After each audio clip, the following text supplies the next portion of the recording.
रक्षाबंधन क्यों मनाते हैं हम लोग? भगवान बामन बनकर के जब बलि के यहां गए तो 3 पग जमीन का वरदान मांगा और 3 पग जमीन का वरदान देते ही भगवान विराट हो गए। 2 पग से तीनों लोक नाप लिए ठाकुर जी ने। तीसरा पग देने के लिए बलि के पास कुछ नहीं बचा तो बलि ने अपना सिर आगे किया कि तीसरा पग यहां रखो।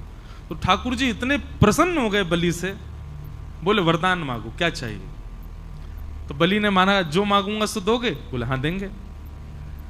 बोले मैं जब जब अपने महल में अंदर जाऊं और जब जब महल से बाहर आऊं तब तब आप मुझको दिखो प्रत्यक्ष। भगवान बोले इनडायरेक्ट वे में बोल रहे हो, सीधे सीधे बोल दो कि द्वारपाल बन जाओ मेरे। अब तुम महल में कब जाओगे कब आओगे मुझे क्या पता? द्वारपाल कोई द्वारपाल खड़ा रहे उसी को पता रहता कब आ जा रहे हो। बलि बोला यही समझ लीजिए। तो भगवान द्वारपाल बन गए बलि के। अब जब बलि के द्वारपाल ठाकुर जी बने, लक्ष्मी जी को बहुत विरह हो गया। ठाकुर जी आ ही नहीं रहे, बलि के यहां पर द्वारपाल बन के खड़े हैं। लक्ष्मी जी ने आकर के भगवान से कहा चलो। बोले मैं नहीं जा सकता, अहम भक्त पराधीन हूं। स्पष्ट शब्द है भागवत में। ठाकुर जी कह रहे हैं पूरा विश्व मेरे पर अधीन है पर मैं अपने भक्त के अधीन हूं, मैं कुछ नहीं कर सकता यदि भक्त को मैंने वचन दे दिया तो। लक्ष्मी जी बोली आप वैकुंठ नहीं चलोगे? बोले नहीं चलेंगे, जब तक बलि नहीं कहेगा तब तक नहीं जा सकते। तब लक्ष्मी जी ने योजना बनाई और एक दीन सी कन्या बन करके लक्ष्मी जी भीतर गई। राजा बलि के पास पहुंची तो बलि ने कहा आइए क्या सेवा करूं? तब लक्ष्मी जी बोली कि मेरे कोई भाई नहीं है और मैंने जब से आपको देखा है तब से आपको ही अपना भाई स्वरूप माना है। बलि बड़ा प्रसन्न हुआ, बोले आप भाई मानती हैं तो बहुत अच्छी बात है। लक्ष्मी जी बोली लेकिन ये संबंध हमेशा के लिए हो जाए इसके लिए कुछ क्रिया होनी चाहिए। तो बोले क्या? बोले मेरी रक्षा की जिम्मेवारी आप लो, आपकी रक्षा की जिम्मेवारी मैं लूं, दोनों बहन भाई की रक्षा की जिम्मेवारी बहन भाई ले में, तब मानेंगे कि संबंध हमारा सुदृढ़ होगा। बलि ने कहा बहुत अच्छी बात है, कैसे करेंगे? बोले तो एक काम करते हैं, हम एक सूत्र आपके हाथ में बांध देते हैं, जैसे आजकल मॉडर्न वे में उसको फ्रेंडशिप बैंड कह देते हैं, या फिर अपने प्रेम का द्योतक हम कुछ ना कुछ भी दे देते हैं। एंगेजमेंट पे अंगूठी पहना देते हैं, किसी से प्रेम हो उसको गले में हार पहना देते हैं। ऐसे ही अपने प्रेम के लिए हम कुछ भी अर्पित करते हैं। लक्ष्मी जी ने कहा कि मैं एक सूत्र पहना दूं आपको, ताकि जब जब उस सूत्र को देखो तो मेरी याद आए कि हाँ मेरी बहन है, मुझे उसकी रक्षा करनी है। और उसके बदले आप उपहार मुझको दे देना। उस उपहार को जब मैं देखूंगी तो मुझे भी स्मरण आएगा मेरे भाई हैं, मुझे उनकी रक्षा का भाव रखना है। बलि बोले ये बहुत अच्छी बात है, लाओ सूत्र बांधो। तब लक्ष्मी जी ने उनको सूत्र बांधा और सूत्र बांध करके दोनों हाथ आगे किया, भैया हमको उपहार दो। बलि ने कहा क्या चाहिए उपहार में? बोले तुम्हारा द्वारपाल जो है इससे हमारा ब्याह करा दो। बलि बोले अरे वो द्वारपाल नहीं है, जगत पिता परमात्मा परब्रह्म नारायण साक्षात परमेश्वर हैं। वो तो मेरी भक्ति से रीछ के द्वार पर खड़े हैं, वो द्वारपाल थोड़े हैं। बाहर से ठाकुर जी झांक के देख रहे हैं अंदर क्या चल रहा है, मुझे आज बरी करके ले जाएगी कि नहीं। बेचारे ठाकुर जी वहीं खड़े हैं बलि के यहां।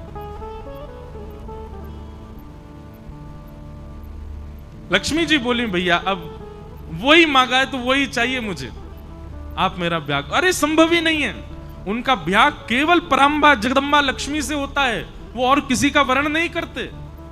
ये कहते ही वो कन्या लक्ष्मी के रूप में प्रकट हो गई। बोले मैं लक्ष्मी ही हूं, आपने लक्ष्मी के हाथों से सूत्र धारण करवाया है, मैं आपकी सदा के लिए बहन हो गई हूं। अब कृपा करके मेरे प्राणनाथ को मुझे वापस करके और भेज दो।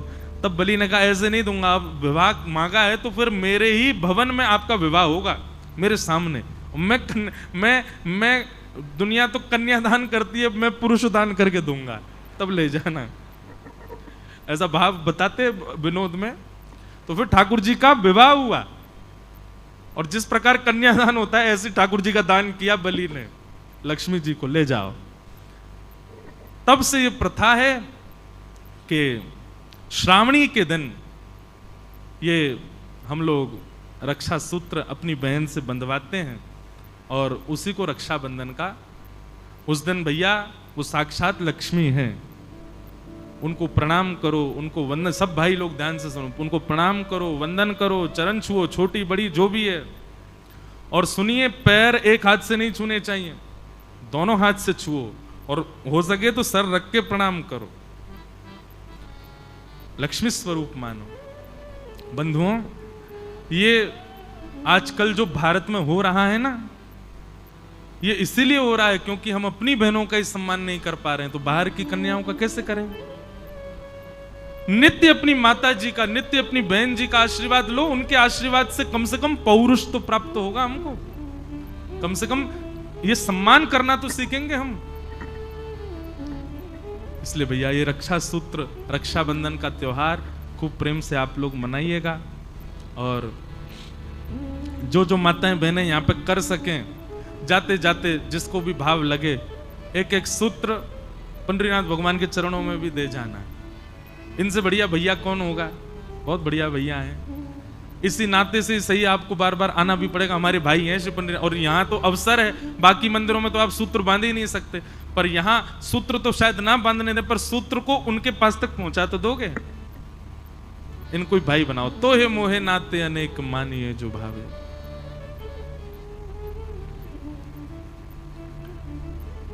भगवान का विवाह रुक्मणी जी के साथ हुआ। रुक्मणी जी साक्षात लक्ष्मी। लोग कहते हैं राधा रानी से क्यों नहीं हुआ? राधा रानी से विवाह हुआ ठाकुर जी का। बंधुओं देखो, मैं फिर कहूंगा, श्री कृष्ण के दो रूप हैं, एक ही हैं पर दो भावों में विद्यमान है। एक ठाकुर जी का स्वभाव जन्य रूप है और एक ठाकुर जी का प्रभाव जन्य रूप है। प्रेमी जनों को, हमारे वृंदावन के रसिक जनों को ठाकुर जी का प्रभाव नहीं देखना, वो केवल स्वभाव वाले श्री कृष्ण के उपासक हैं। और स्वभाव वाले कृष्ण जो हैं वो प्रेमी कृष्ण हैं, और उन प्रेमी श्री कृष्ण जो नंद नंदन कृष्ण है, यशोदा के लाला, उनका विवाह तो किशोरी जी से हुआ है। मैंने कृष्ण जन्म जिस दिन था उस दिन कथा बताई थी ना, कि देवकी नंदन ठाकुर जी को लेकर के वसुदेव जी जब आए तो नंद नंदन कृष्ण यशोदा जी के बगल में ही है। यशोदा जी ने दो बालकों को जन्म दिया, एक कन्या है एक पुरुष है।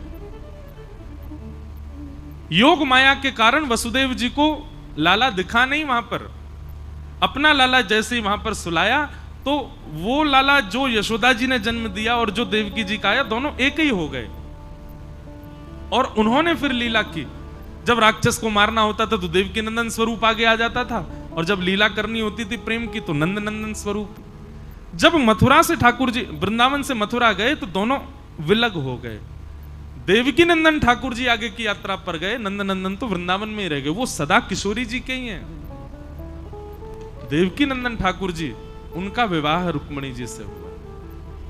अभी बहुत बहुत लोगों को ये कॉम्प्लिकेटेड लग सकती है बात।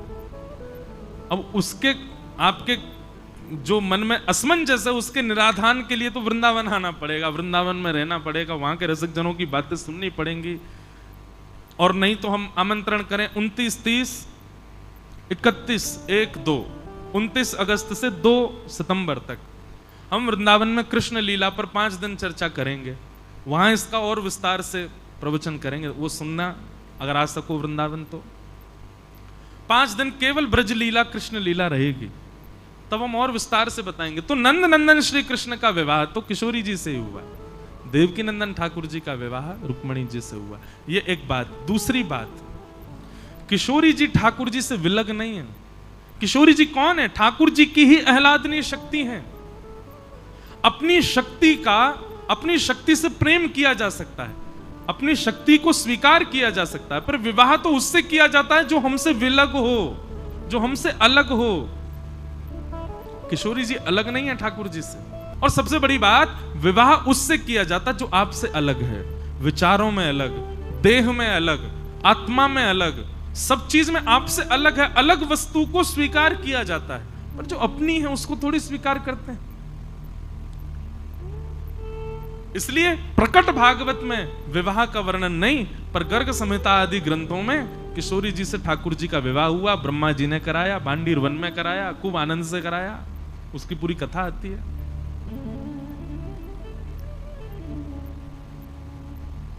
तो भगवान का विवाह रुक्मणी जी के साथ में सुसंपन्न हुआ। भगवान का दूसरा विवाह जाम्बती के साथ में हुआ।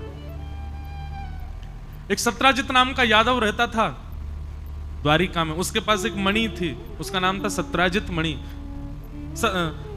सिमंतक मणि। सिमंतक मणि की योग्यता थी कि वो हजारों किलो सोना, उसकी 6-7 घंटे पूजा करो तो हजारों किलो सोना आता था उस मणि की कृपा से घर में पर दिन। भगवान को जब ये बात पता चली तो भगवान बोले अकेला आदमी इतने सोने का क्या करेगा। तो भगवान ने जाकर के एक प्रस्ताव रखा, सत्राजित से कहा मणि तुम द्वारिका के कार्यालय में दे दो, इससे जितना भी धन होगा उससे हम द्वारिका के लोगों का कर क्षमा कर देंगे, टैक्स फ्री कर देंगे द्वारिका को। द्वारिका में फिर जो कुछ भी होगा उसी धन से होगा। और रही बात तुम्हारी मणि है तो तुम जितना कहोगे हम तुमको उतना दे दिया करेंगे। भगवान की बात भी सही थी, लेकिन सत्राजित बोला कि नहीं, मेरी मणि है, जितना धन आएगा सब मेरा है, मैं किसी को नहीं दूंगा। भगवान बोले एक बार ही आग्रह करना चाहिए, चाहे भाई से करो, चाहे मित्र से करो, चाहे बच्चों से करो, चाहे पत्नी से करो, आग्रह केवल एक बार करो, 2 बार नहीं। भगवान ने एक बार आग्रह किया, सत्राजित ने नहीं मानी बात, ठाकुर जी चले गए। लेकिन वही बात है, कई बार समय ऐसा हो जाता है कि आपने कोई गड़बड़ी नहीं करी लेकिन फिर भी समय की वजह से सारा आरोप आपके ऊपर आ जाता है। बहुत ध्यान से सुनिएगा, आज की जो कथा है ना, ये हम सब गृहस्थियों के जीवन के लिए कथा बता रहे हैं ठाकुर जी। अब ठाकुर जी ने क्या किया, मणि मांगी, मणि उसने नहीं दी।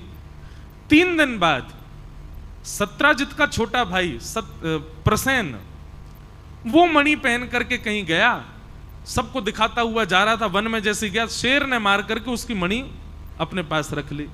शेर को एक भालू ने मार दिया, भालू मणि लेकर के चला गया। 5 दिन तक प्रसेन लौट करके नहीं आया तो सत्राजित ने भगवान पर आरोप लगा दिया कि ये मणि मांगने आए थे, मैंने देने से मना कर दिया, तो मेरे भाई को इन्होंने बंदी बना करके मणि चुरा ली। और आश्चर्य की बात यह नहीं कि सत्राजित ने भगवान पर आरोप लगाया, आश्चर्य की बात यह थी कि द्वारिका के लोगों ने मान भी लिया कि हां भगवान ने चुराई है। भगवान जब निकले रथ से तो सब लोग जय जयकार तो कर रहे हैं, पर मनी मन सब सोच रहे हैं बताओ, पर ब्रह्म होते हुए भी लोभ खत्म नहीं हुआ इनका, है मणि छुपा के रख लिए प्रसेन की। जबरदस्ती ठाकुर जी के ऊपर आरोप लग गया। भगवान हम आप सबको ये बात बताते हैं, हम सबके जीवन में ये दिन आएगा ही आएगा। आ चुका है तो अच्छी बात है, नहीं आया है तो तैयार रहना, आएगा। आप कुछ गलत नहीं करोगे फिर भी सारी गलती आपकी मानी जाएगी। सारे जितने भी योजना आप बनाओगे उन योजनाओं से गलत आप ही ठहराए जाओगे, ऐसा निश्चित होगा, एक ना एक बार तो होगा। और ये क्यों होगा, ठाकुर जी उस समय आपकी आंख खुलवाएंगे, देख लो भाई कौन कौन तुम्हारे, कोई भी नहीं, सभी तुम्हारे विरोधी हो जाएंगे। भगवान बोले द्वारिका के लोगों को बसाया मैंने, द्वारिका के लोगों को खिलाता मैं हूं, द्वारिका के लोगों की रोजी रोटी मेरे से है, द्वारिका में जितने लोग रहते हैं इनका घर मैंने बनवा के दिया, इन लोगों को जरासंध के युद्ध से बचा करके मैं द्वारिका लेकर के आया। और आज एक व्यक्ति की गलत बात सुनकर के इन्होंने यह भी विचार नहीं किया कि नहीं एक बार पूछ तो लें कि भगवान ने ऐसा किया कि नहीं, बिना पूछे आक्षेप लगा दिया। यह है संसार, यहां भगवान को नहीं छोड़ा गया तो हम तो इंसान हैं, कैसे बच जाओगे आप? इसलिए तैयार रहो। मैं एक बात कथा में कहा करता हूं कि समुद्र मंथन हुआ था, पृथ्वी का जब मंथन किया गया अमृत निकला, पर विष भी तो निकला था। अमृत क्या है? प्रेम। अमृत क्या है? सम्मान। अमृत क्या है? स्नेह। और विष क्या है? अपमान। विष क्या है? अश्रद्धा। विष क्या है?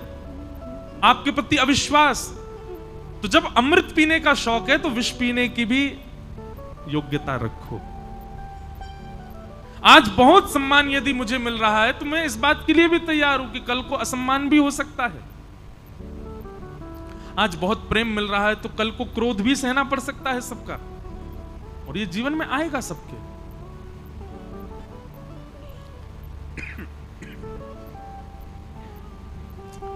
तो इस प्रकार भगवान पर आक्षेप लगा दिया। भगवान स्वयं मणि ढूंढने के लिए गए, जंगल में गए तो शेर मरा हुआ मिला, मणि उसके पास नहीं मिली। आगे भालू मरा हुआ मिला, मणि उसके पास, आगे शेर मरा हुआ मिला, प्रसेन मरा हुआ मिला, लेकिन मणि उनके पास नहीं मिली। भालू के चरण चिन्हों के पीछे ठाकुर जी जब गए तो एक गुफा में पहुंचे, वहां मणि मिल गई। ठाकुर जी ने उठाई तो भालू ने आक्रमण किया। 18 दिन तक युद्ध करने के बाद भालू की नस नस ढीली हो गई। कोई भालू नहीं था सामान्य, साक्षात जामवंत जी थे। भगवान के चरणों में गिर करके कहा, भगवान आप मणि स्वीकार कीजिए, आपकी ही है, पर इसके साथ में मेरी पुत्री भी स्वीकार करो। तब भगवान ने जामवंत जी की पुत्री जामवती के साथ में विवाह किया। बोलो जामवती रमण भगवान की। जामवती के साथ ठाकुर जी का दूसरा विवाह हुआ। तीसरा विवाह ठाकुर जी का सत्यभामा के साथ हुआ। अब पता सत्यभामा कौन है? जिसने भगवान पर मणि चुराने का आरोप लगाया उसी की बेटी है सत्यभामा, सत्राजित की बेटी। अब हुआ ऐसा कि भगवान जब मणि लेकर के वापस आए और सबको दिखा दिया, जामवती ने गवाही दे दी कि भगवान के पास मणि नहीं थी, मणि तो ऐसे ऐसे हमारे पास आ गई थी। तो द्वारिका के लोगों ने भगवान को पहले गरिया रहे थे, अब सत्राजित को गालियां देने लगे। अरे तेने हमारे भगवान पर आरोप लगाया। सत्राजित की ऐसी स्थिति कर दी कि वो घर से बाहर ही नहीं निकल पा रहा। तब सत्राजित ने विचार किया मैं क्या करूं। तब उसके मन में आया, यदि मैं अपनी बेटी का विवाह ठाकुर जी से कर दूं, ये मेरे संबंधी हो जाएंगे तो फिर कोई मुझसे कुछ नहीं कह पाएगा। सत्यभामा बचपन से ही ठाकुर जी को वर्ण करना चाहती थी, पर सत्राजित नहीं चाहता था कि इसका भगवान से ब्याह हो। पर आज मजबूरी में आकर के सत्यभामा का भगवान से ब्याह कर दिया। बोलो सत्यभामा रमण भगवान की। रुक्मणी रमण, जामवती रमण, सत्यभामा रमण, विश्व रमण है ये, किसी को भी स्वीकार कर सकते हैं।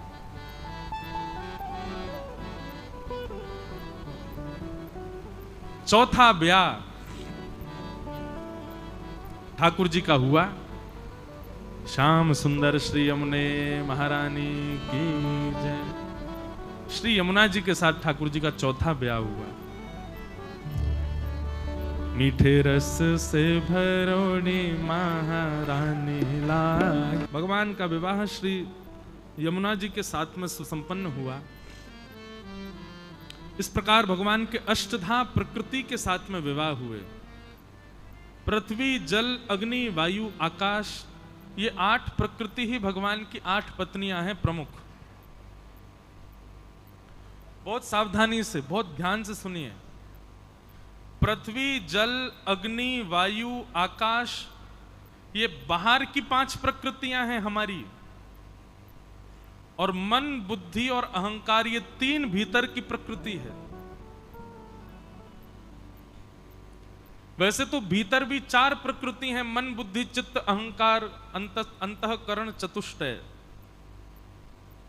पर चित्त नाम की प्रकृति जो है वो साक्षात भगवान ही है। इसलिए बची हुई 3 भीतर की प्रकृति और बाहर की 5 हुई 8। ये 8 भगवान की पटरानियां हैं। बहुत सावधानी से सुनिए सब लोग।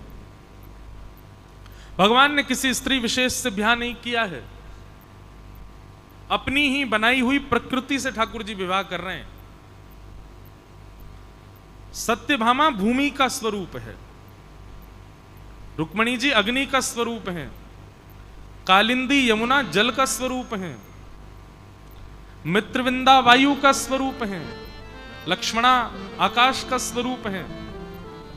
इस प्रकार भगवान ने अपनी 5 बाहर की प्रकृतियों से ब्याह किया और भीतर की 4 मन, बुद्धि, अहंकार।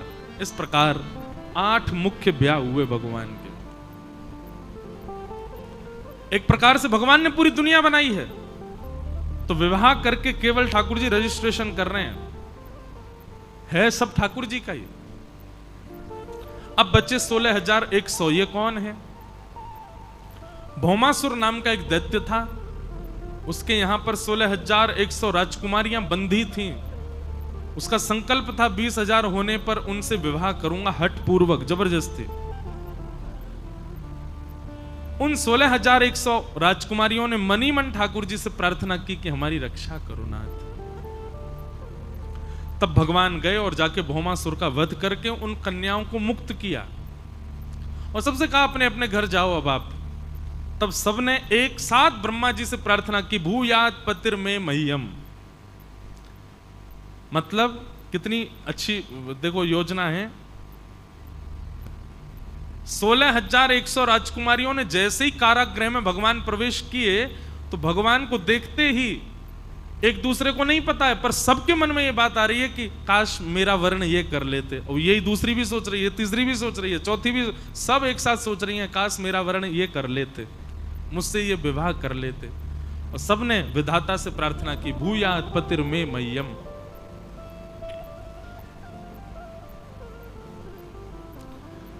तब ठाकुर जी ने पहले तो प्रस्ताव दिया कि आप सब अपने घर जाओ। राजकुमारियों ने कहा, नाथ एक बड़ी विडंबना है संसार की, अभी हम एक राजा के यहां बंदी हो चुकी हैं, हम घर चली भी गई तो लोगों की दृष्टि नहीं बदलेगी हमारे प्रति, और हमसे कोई विवाह भी नहीं करेगा, और विवाह नहीं करेगा तो कहीं घर के लोगों को हम बाहर ना लगे। इससे अच्छा तो हमको एक ही रास्ता दिखाई देता है कि हम अपने प्राण त्याग दें। अब जीवित रह के हम करें क्या? ये जीवन भर का भार रहेगा सिर पर कि हम बंधी हैं। ठाकुर जी बोले, नहीं, एक और मार्ग है आप सबके पास। क्या? आप सब द्वारिका चलो, हमारे आश्रय में रहो। तब ठाकुर जी ने 16,100 राजकुमारियों को एक साथ विवाह किया। ये 16,100 राजकुमारियां कौन हैं? उपासना कांड में जितने भी भगवत प्राप्ति के मंत्र सुनाए जाते हैं, आप घर पर पूजा करते हैं तो पंडित जी आपके हाथ में पुष्प देते हैं, चावल देते हैं, कहते हैं भगवान श्री कृष्ण का ध्यान करो।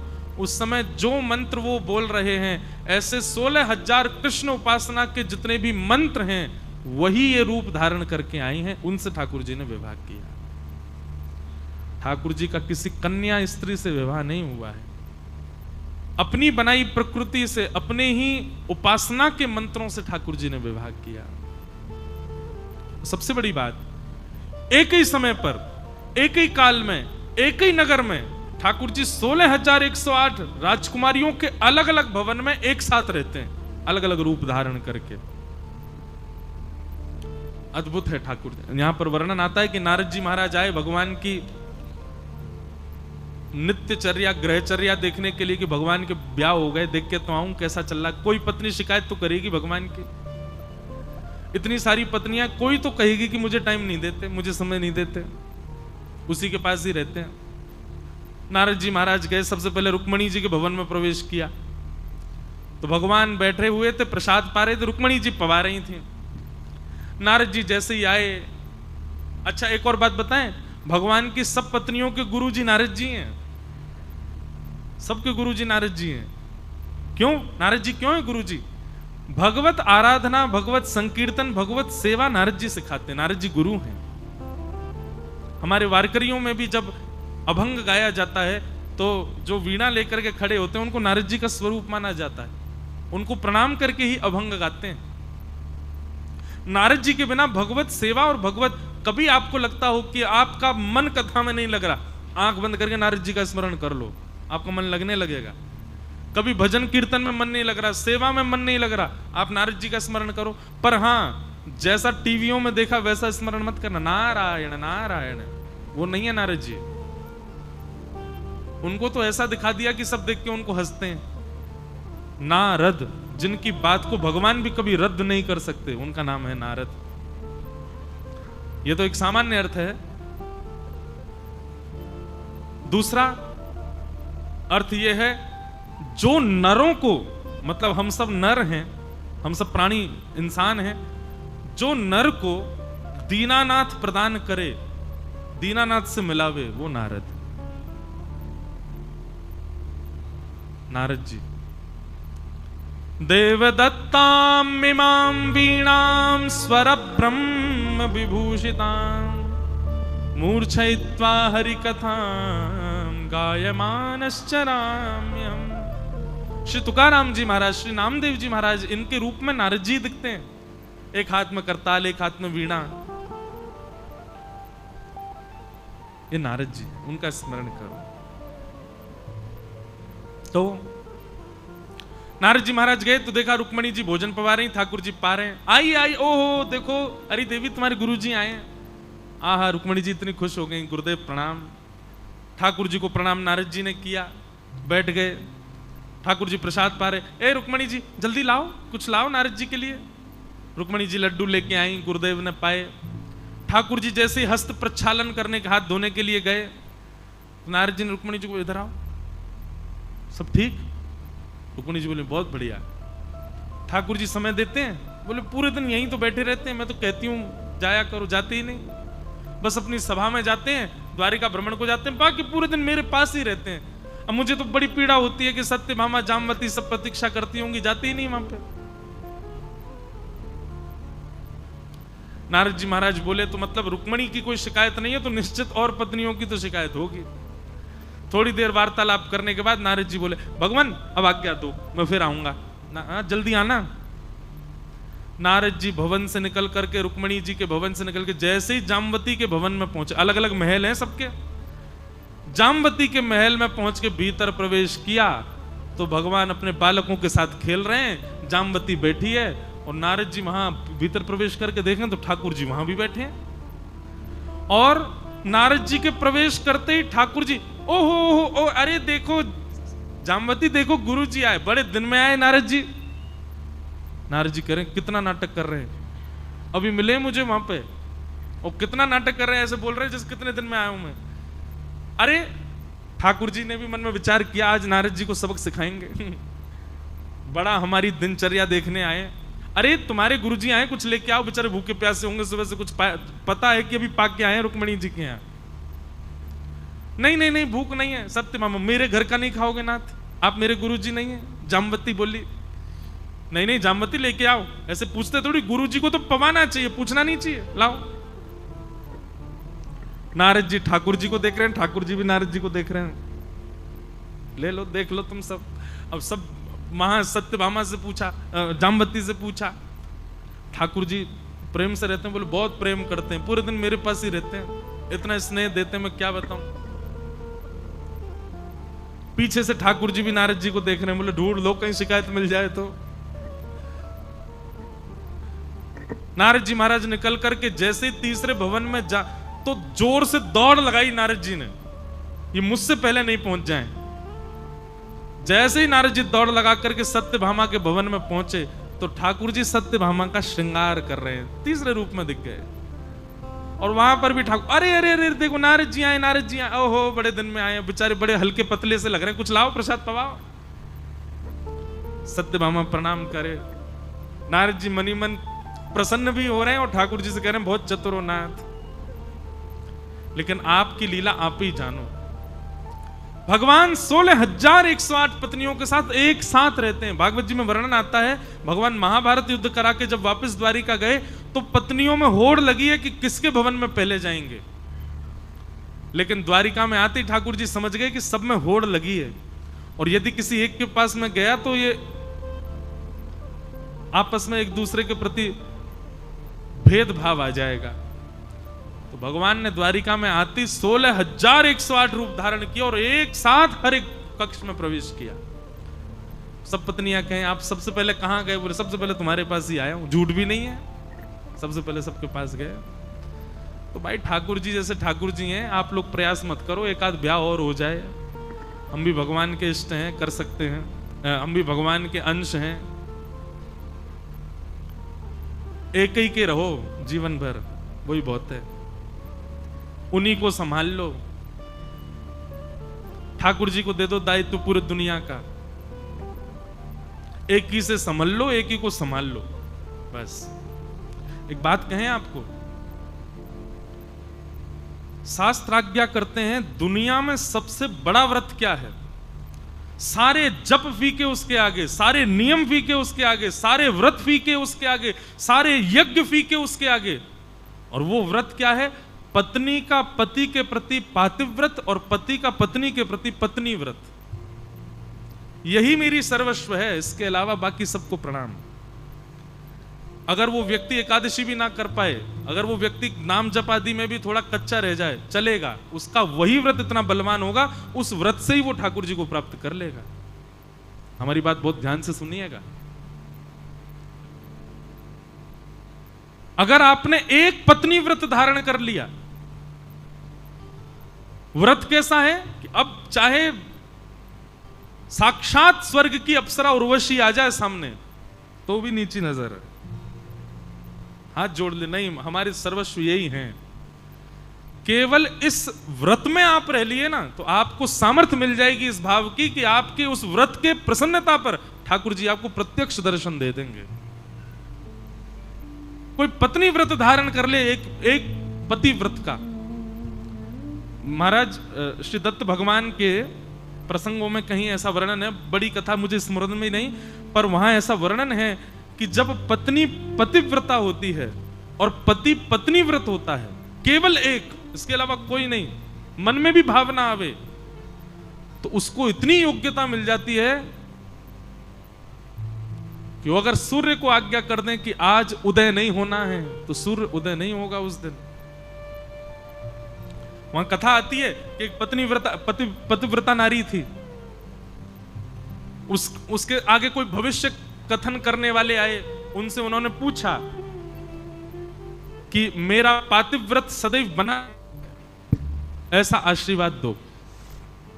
बहुत ध्यान से सुनना। तो मुझे स्मृति नहीं, थोड़ा थोड़ा याद में बता रहा हूं बस। तो संत ने, ऋषि ने, उन्होंने आशीर्वाद दिया और नेत्र बंद करके देख करके बताया, बोले देवी पर ये आशीष मैं तुमको नहीं दे सकता। क्यों? बोले कल तो तुम्हारे पति की मृत्यु हो जानी है, कल सूर्य उदय होते ही तुम्हारे पति की मृत्यु हो जाएगी। जैसे ये बात उस पतिव्रता नारी को पता चली, उसने कहा मेरे पति की मृत्यु सूर्य उदय के बाद होगी ना? बोले जी। बोले ठीक है। एकांत में जाकर के बैठ गई और अपने ध्यान लगा करके समस्त ब्रह्मांड को आज्ञा कर दी, यदि मैंने अपने जीवन में अपने पातिव्रत धर्म का पालन किया है, अपने पति के प्रति पूर्ण भाव रखा, उसके अलावा कोई पुरुष दिखा है तो उसके प्रति भ्रातृभाव, पितृभाव या पुत्र भाव ही रखा हो, तो मेरे पातिव्रत बल से सूर्य उदय नहीं होने चाहिए, मैं अपने पति को मरने नहीं दूंगी। 7 दिन तक सूर्य उदय नहीं हुआ, अंधेरा ही रहा पृथ्वी पर। जब 7 दिन बाद वनस्पतियां नष्ट होने लगी, विषैली वायु फैलने लगी, लोग मरने लगे सूर्य के प्रकाश ना होने की वजह से, दूषित होने लगी प्रकृति, तब साक्षात ब्रह्मा जी को प्रकट होना पड़ा और प्रकट होकर के कहा क्यों कर रही हो ऐसा, अभी आज्ञा करो सूर्य को कि उदित हो। बोले पहले आप मुझे वरदान दो कि मेरे पति नहीं मरेंगे, तब दूंगे। ब्रह्मा जी को नियम बदलना पड़ा और आशीर्वाद दिया कि तुम्हारे पति को कुछ नहीं होगा, हम वचन देते हैं। तब उन्होंने सूर्य को आज्ञा दी कि अब प्रकट हो जाओ, तुरंत अंधियारा हट गया, सूर्य प्रकट हो। दुनिया में सबसे बड़ा नियम, सबसे बड़ा व्रत है किसी एक के ही रहना। विवाह के उपरांत आप अग्नि की साक्षी लेते हो, आप देवताओं की साक्षी लेते हो। यहां गौरवा काका के हाथों ने गलती से स्पर्श कर दिया तो हाथ काट दिए, इन्होंने विठ्ठल की कसम नहीं मानी। हम यहां अग्नि की साक्षी, देवताओं की साक्षी, सबकी सौगंध खा लेते हैं, विवाह कर लेते हैं, सप्त फेरे ले लेते हैं, इतने लोगों के आशीर्वाद ले उसके बाद भी एक के नहीं रहे।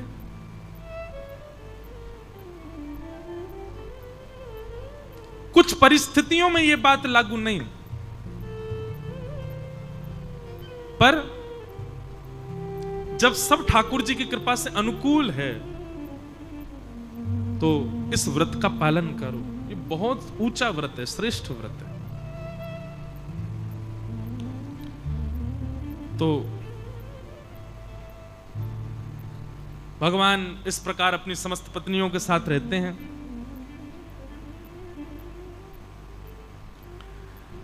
भगवान की दिनचर्या बताई गई आगे। भगवान सुबह ब्रह्म मुहूर्त में उठ जाते हैं, फिर उसके बाद अपने भक्तों का स्मरण करते हैं, स्नान ध्यान करके गौशाला जाते हैं, गौ सेवा करते हैं, पांचजन्य शंख बजाने के बाद ठाकुर जी फिर बाल भोग करते हैं। बाल भोग के बाद ठाकुर जी अपनी स्वधर्मा सभा में जाते हैं, सभा में मंत्रियों से मिलते हैं, मंत्रियों से मिलने के बाद फिर द्वारिका भ्रमण पर जाते हैं, भ्रमण करके लौट के आने के बाद ठाकुर जी प्रसाद पाते हैं, प्रसाद पा करके फिर उसके बाद निमंत्रण होते हैं ठाकुर जी के, वहां निमंत्रणों में जाते हैं।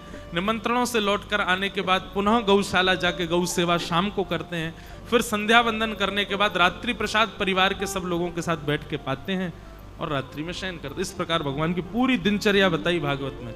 भगवान कब उठते हैं, क्या करते हैं, कैसे चलते हैं, कैसे रहते हैं।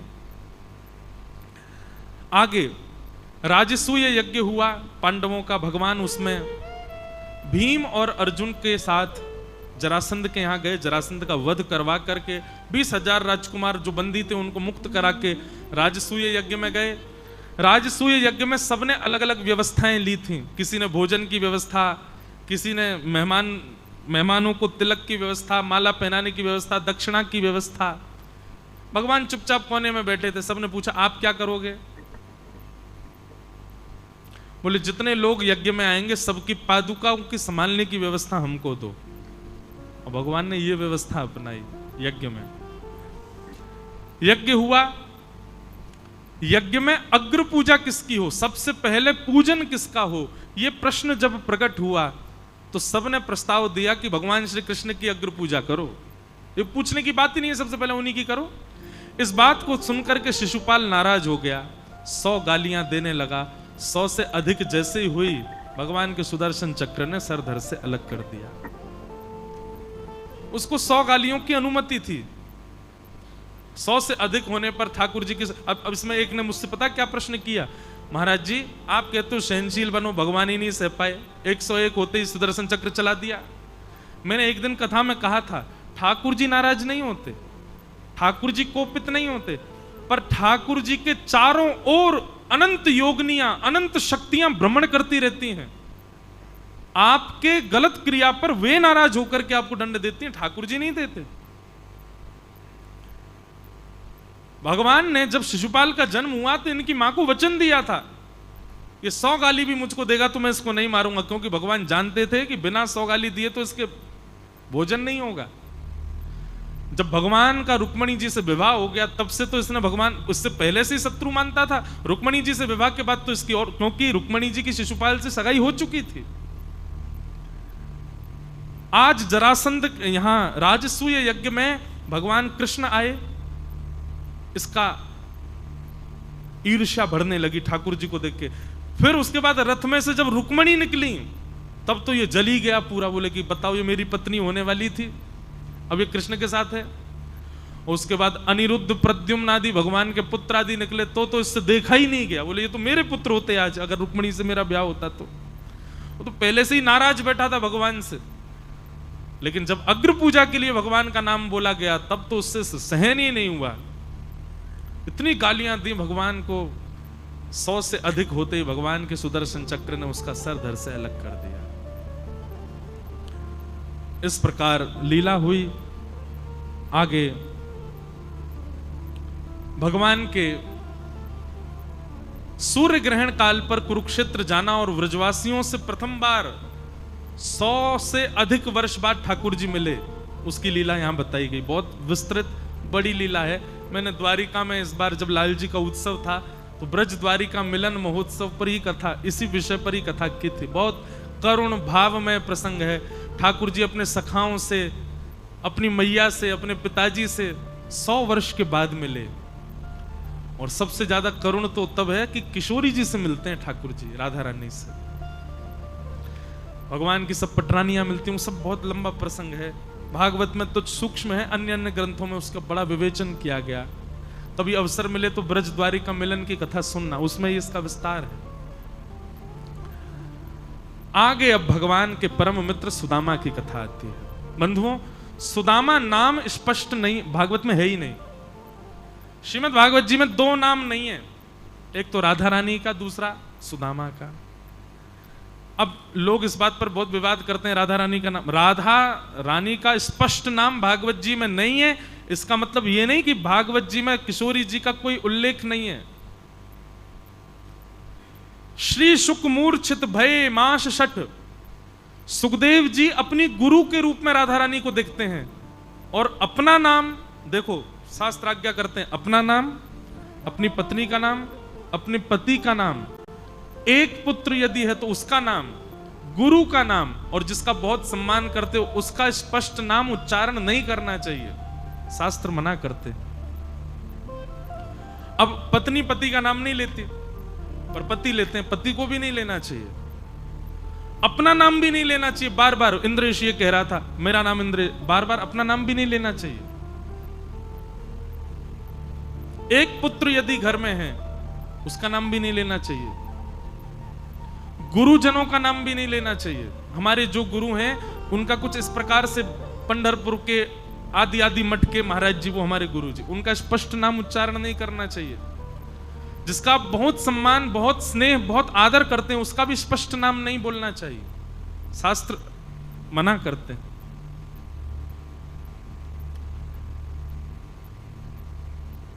सुखदेव जी का नियम है, वो राधा बोलते ही 6 महीने की समाधि में चले जाते हैं। सुख आसन में बैठे, नेत्र बंद करके प्रसन्न मुद्रा में 6 महीना तक ऐसे बैठे रह जाते हैं। पर आज जब वे कथा सुनाने के लिए बैठे तो परीक्षित ने बैठते ही बता दिया कि मेरे पास केवल 7 दिन बचे हैं नाथ, मैं म्रियमाण अवस्था में हूं, मेरी मुक्ति का उपाय बताओ। उसी समय सुखदेव जी ने निश्चित कर लिया कि अभी मुझे अपने गुरु का स्मरण नहीं करना है। अगर मैंने राधा बोला तो 6 महीना की समाधि में मैं चला जाऊंगा, इसको कथा कैसे सुना पाऊंगा। इसलिए उन्होंने सब जगह श्री कह करके ही राधा रानी का स्मरण किया है।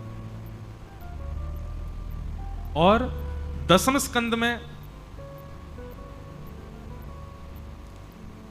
बहुवचन और एक वचन, जहां बहुवचन एक वचन तो पढ़े ना स्कूल में, उनसे यह बात सिद्ध हो जाती है कि कहां राधा रानी है। जैसे गोप्य ऊचू, ये बहुवचन है कि बहुत सारी गोपियां बोल रही हैं, जयति तेधिकम जन्मना ब्रजः श्रयत इंदिरा सस्वदत्रहि। तो इससे ये बात सिद्ध हो गई कि बहुत गोपियां गा रही हैं। लेकिन वहीं भ्रमर गीत जब आता है तो वहां लिखा है गोपी उवाच, एक वचन। एक वचन से यह सिद्ध हो जाता है कि श्री राधा रानी बोल रही हैं। ऐसे सांकेतिक रूप में राधा रानी का नाम लिखा है भागवत में, स्पष्ट राधा शब्द नहीं है। क्यों? सुखदेव जी मूर्छा में चले जाते हैं नहीं तो। और बाकी तो भैया ये भागवत जी के जितने भी पन्ने हैं ना, ये गौर वर्ण हैं, और भागवत जी के सारे श्लोक श्याम वर्ण हैं। मानो भागवत जी का एक एक पृष्ठ किशोरी हैं और उनके ऊपर अंकित श्लोक श्री कृष्ण हैं। हमारी किशोरी जी के भावना सामान्य पढ़े लिखे लोग स्वीकार नहीं कर पाएंगे उनको, क्योंकि वो प्रेम के विषय हैं। उनको ऐसे समझ पाना, समझा पाना बहुत मुश्किल है। दूसरा, भागवत में सुदामा जी का स्पष्ट नाम नहीं है। क्यों? जिसका बहुत सम्मान होता है उसका भी नाम नहीं बोला जाता। ये संत जनों ने, वैष्णव जनों ने, प्राचीन विद्वान जनों ने ढूंढ करके निकाला कि भगवान के मित्र का नाम सुदामा था। उनका नाम सुदामा, सुदामा का अर्थ क्या होता है? सुंदर दाम जिसके पास है। कैसा दाम? कितना भी खर्च कर लो कभी खत्म ही नहीं होता। ऐसा दाम का जो स्वामी है उसका नाम है सुदामा। और जबकि सुदामा जी को देखते हैं उन पर तो पैसा ही नहीं है, फिर नाम सुदामा कैसे? बोले सामान्य धन को नहीं मानते वो अपना धन, भगवान नाम को अपना धन मानते हैं। कितना भी बोलते रहो, कितना भी खर्च करो, खर्च ही नहीं होता, बढ़ता। पायो जी मैंने नाम रतन धन पायो, वस्तु अमोलक दी मेरे सदगुरु, पायो जी मैंने नाम रतन धन पायो। सुदामा जी महाराज नाम को ही धन मानते हैं। मुझे रोज कोई ना कोई बहन आके राखी पहना देती है, तो मेरा स्वभाव है कि जब भी कोई राखी पहनाती मैं उनको कुछ, अब पता तो होता नहीं कौन ला रहा है, इतने लोग मिलने आते हैं, सब पहना देते हैं कोई भी, तो मैं उनको कुछ ना कुछ देता जो भी मेरे पास होता है। मना करती हैं सब, नहीं नहीं नहीं महाराज जी हमें नहीं चाहिए। हम सबसे यही कहते हैं मैंने कि ये हम इसलिए दे रहे हैं, आप लोगी तो हमारा और बढ़ेगा। अगर चाहती हो कि बढ़े तो लो, चाहती हो नहीं घटे तो मत लेना। तो बेचारी ले लेती हैं। लेकिन एक बहन ने कल मुझसे बहुत अच्छा कहा कि महाराज जी आप कथा में कहते हो ना, एक बाबा हैं उनको कोई भी दक्षिणा दो वो उतना नाम जप करवा लेते हैं। आप जितनी दक्षिणा दे रहे हो इतनी बार हमको राधा नाम, इतनी बार कथा सुना दो। हमको वही दक्षिणा दे दो। मैंने कहा बहन 500 का नोट है, अब तुम 500 कथा सुनोगी मुझसे? बोले यही चाहिए आपसे उपहार में कि जब तक आप व्यासपीठ पर बैठे हो तब तक हम आपकी कथा सुने, यही उपहार देते रहना। कितना अच्छा भाव। एक जगह तो ऐसा हुआ, 2-3 बहन राखी बांध गई, मैंने पैसा दे दिए, अगले दिन तो लाइन लगी राखी बांधने वाली। मैं मुझ पे इतने पैसे नहीं है भैया। लेकिन अच्छा, हम दीक्षा तो देते नहीं ना, हम गुरु तो बनते नहीं किसी का, दीक्षा अभी तक शुरू की नहीं, तो लोगों को लगता है फिर कोई तो संबंध बनाए तो क्या करें, भाई बना लो। बहुत अच्छा, हमको यही अच्छा लग रहा है। मेरे तो मन में आ रहा है जिसको मन हो दीक्षा लेने, लो राखी बांध दो, भाई बन जाओ। पर इस बार हमारे गुरुदेव ने बड़ा हठपूर्वक आग्रह किया है, आज्ञा की है कि अब दीक्षा देना प्रारंभ करो। पर हमारे लाल जी जब आज्ञा करेंगे हम तभी देंगे। तो इस बार जन्माष्टमी पर हम पर्ची डालेंगे ठाकुर जी के आगे, अगर उन्होंने आज्ञा की कि देनी है दीक्षा तो अगले वर्ष गुरु पूर्णिमा पर देंगे। और अगर ठाकुर जी ने, लाल जी ने कहा अभी नहीं, तो फिर और 1 साल प्रतीक्षा, अगली जन्माष्टमी पर फिर पूछेंगे। लाल जी आज्ञा करेंगे तो देंगे, बाकी नहीं तो तब तक दिशा लेते रहो, कथा सुनते रहो। तो श्री सुदामा जी महाराज, सुदामा जी ऐसे प्रेमी हैं ठाकुर जी के, वो किसी को नहीं बताते कि श्री कृष्ण मेरे मित्र हैं। क्यों भाई? हम लोगों का स्वभाव कैसा, एक गाड़ी पर लिखा था पूर्व विधायक पीछे, और छोटे अक्षरों में नीचे लिखा था उनका पड़ोसी, पूर्व विधायक का पड़ोसी। हम लोग कितने संबंधों को प्रकाश करना चाहते हैं। ये आज जो मोबाइल फोन आया है ना, इसने दिखा दिया कि प्रेम कैसा है। सबको फोटो खिंचाना है। अगर आपकी भेंट प्रधानमंत्री से होने वाली है और वहां कैमरा अलाउ नहीं है, तो आप प्रधानमंत्री से ना मिलना ही मानोगे।